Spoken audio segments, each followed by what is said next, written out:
એકદમ સોફ્ટ અને ટેસ્ટી સિંગ પાક બનાવવા માટે મેં 1 વાટકો શીંગના દાણા, 1 વાટકો ટોપરું અને 1 વાટકો ખાંડ લીધી છે.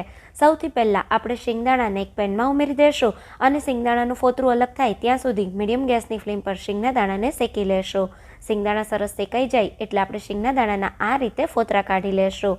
હવે બધા શીંગદાણાને મિક્સર જારમાં ઉમેરી મિક્સરને ચાલુ બંધ કરી અધકચરો ભૂકો કરી લેશું. હવે સિંગ પાક બનાવવા ફરી પેનમાં ખાંડ ઉમેરીશું. સાથે અડધો કપ પાણી ઉમેરી ખાંડ અને પાણી સાથે મિક્સ થયેલી એક તારની ચાસણી બનાવી લેશું. એક તારની ચાસણી બની જાય એટલે આપણે આમાં શીંગદાણાનો ભૂકો, ટોપરાનું ખમણ ઉમેરી સારી રીતે મિક્સ કરી દઈશું. થોડો એલચી પાવડર અને અડધી ચમચી જેટલું ઘી ઉમેરી દઈશું. બધી વસ્તુ સારી રીતે મિક્સ કરી શીંગપાકના મિશ્રણની આ રીતે ગોળી વાળી અને ચેક કરી લેશું. શીંગપાકના મિશ્રણની ગોળી વળવા માંડે મતલબ શીંગપાક પરફેક્ટ તૈયાર છે. તો ઘી લગાવેલી ટ્રેમાં આ રીતે મિશ્રણને ઉમેરી પિસ્તા ફ્લેક્સથી ગાર્નિશ કરી દઈશું. તો આપણો શીંગપાક તૈયાર છે.